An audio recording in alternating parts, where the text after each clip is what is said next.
Buenas tardes, aprendices. Vamos a continuar con el segundo tema de la clase número 1, ¿cierto?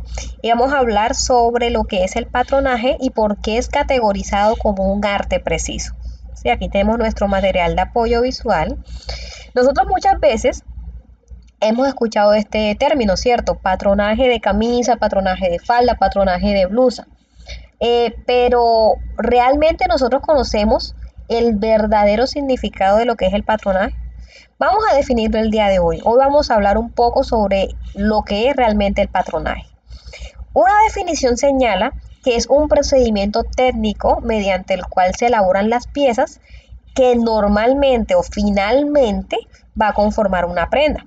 Sin embargo, podemos determinar o podemos afirmar que el patronaje es mucho más que esto, ya que antes de elaborar el patrón existe en la parte de atrás o antes de este proceso un, un proceso que es netamente creativo, ¿cierto? El patronaje también parte de la creatividad, de lo que hablábamos en el video anterior, que primero hay un diseño que luego parte para ser patronado o para ser plasmado en papel para que esta pieza luego pueda lucirse como una prenda en tamaño real, ¿sí? El patronaje también es determinado como el plano básico de todo vestido. ¿Por qué? Cuando nosotros o cuando los arquitectos más bien van a construir un edificio, ellos que es lo primero que hacen. Ellos lo primero que hacen es diseñar los planos y en esos planos ellos incluyen su creatividad, su imaginación, con una sola finalidad, que es poder reflejar esas ideas que tuvieron en una obra concreta que ellos soñaron o que la empresa que los contrató les está pidiendo. Lo mismo sucede con el patronaje en confección. El diseñador de modas elabora y piensa los trazos que pueden existir para crear una prenda y de acuerdo con la creatividad que esta persona le incluya, se puede realizar esta pieza, ¿ya? En otras palabras, podemos decir que un patronaje es la estructura básica de una prenda. Aquí podemos ver un ejemplo. Vemos una chaquetica que está bastante estructurada y desglosada en patrones se vería de esta forma, ¿cierto? No, de pronto no nos podremos imaginar cuántas piezas pueden haber aquí. Acá contando rápidamente podemos decir que para conformar esta chaqueta hay 18 moldes o 18 piezas que salieron para poder esta prenda elaborarla. Pero entonces, esta pieza la pensó un diseñador antes, ¿sí? Pensó en la estructura que va a tener, los colores, la figura, y entonces a partir de este diseño es que se procede a realizar lo que es el patronaje. Por eso es que el patrón no es solamente plasmar, es poder plasmar ideas y la creatividad que con anticipación tuvo el diseñador para poder crear una prenda en tamaño real. El patronaje también puede ser categorizado como un arte pero que es preciso.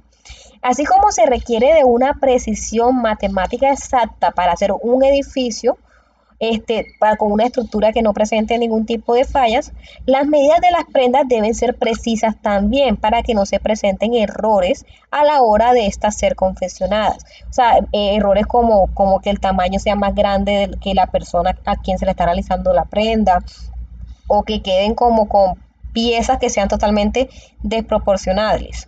En la industria de la moda, la belleza y la estética de los vestidos radican en la exactitud de las medidas de las piezas con las que se elaboran.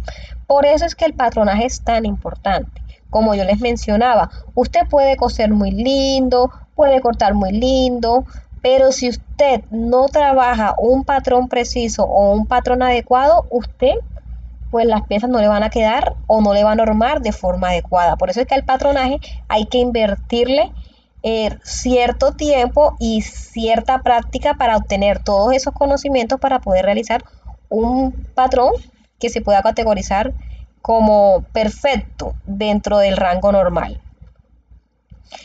El patronaje también consta de la elaboración de piezas geométricas, ¿cierto? Acá podemos ver dos canons humanos, podemos ver que vamos a encontrar cilindros, rombos, trapecios, rectángulos, círculos, entre otras, porque como tal son el resultado de la división de las partes del cuerpo humano dibujados sobre el papel. Si nosotros tomamos el cuerpo humano y lo convirtiéramos en figuras geométricas, acá podemos encontrar un triángulo, podemos encontrar piezas cilíndricas, podemos encontrar círculos.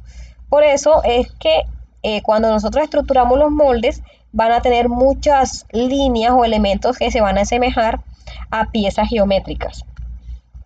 Aquí tenemos un ejemplo. Por ejemplo, aunque un cuerpo humano sea geométricamente irregular, dada la constitución pues que tenga cada cuerpo, sea delgado, sea grueso, el tronco de una persona por lo general se asemeja a la forma de un trapecio. Esto que está aquí es un trapecio, ¿cierto?